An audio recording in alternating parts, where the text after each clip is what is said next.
और उस दीवार के पीछे खामोशी नहीं है। वो वहाँ मौजूद हैं, अरबों की तादाद में। एक ऐसी कौम जो अपने मुर्दे दफनाती नहीं बल्कि खा जाती है, जिनकी भूख इतनी वहशी है कि वो सांपों और बिच्छुओं को भी जिंदा निगल लेते हैं।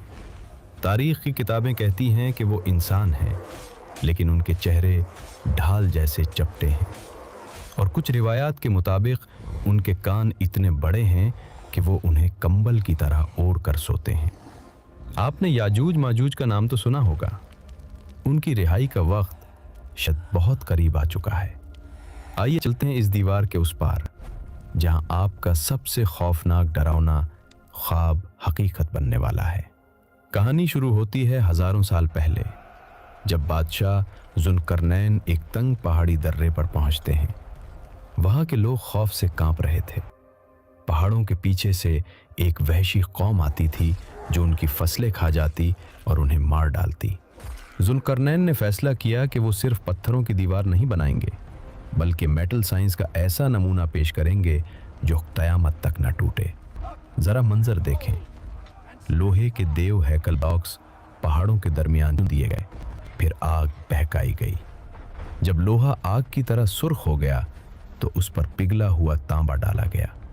साइंसदान जानते हैं कि जब लोहे और तांबे को मिलाया जाए तो वो पीतल या कौंसी जैसा सख्त तरीन मुरक्कब बन जाता है। ये दीवार इतनी चिकनी और सख्त थी कि उस पर चढ़ना नामुमकिन था और उसे तोड़ना महाल। लेकिन दीवार के उस पार की दुनिया कैसी है? यहाँ याजूज और माजूज कैद हैं। ये हज़रत नूह के बेटे याफिस की नस्ल से हैं और तुर्कों के करीबी रिश्तेदार हैं। उनकी आबादी बढ़ने की रफ्तार हमारी सोच से बाहर है। रिवायात बताती हैं कि उनका कोई मर्द उस वक्त तक नहीं मरता जब तक वो अपनी 1000 औलाद अपनी आंखों से ना देख ले। ये टिड्डी दल की तरह फैल चुके हैं। ये हर रोज़ सुबह उठते हैं, अपने औजार उठाते हैं और पागलों की तरह दीवार को खिंचना शुरू कर देते हैं। शाम होते होते दीवार कागज़ की तरह बारीक हो जाती है। दूसरी तरफ से सूरज की करनें नजर आने लगती हैं। आज़ादी सिर्फ 1 इंच दूर रह जाती है। उनका निगरान खुश होकर कहता है, बस बाकी कल तोड़ेंगे।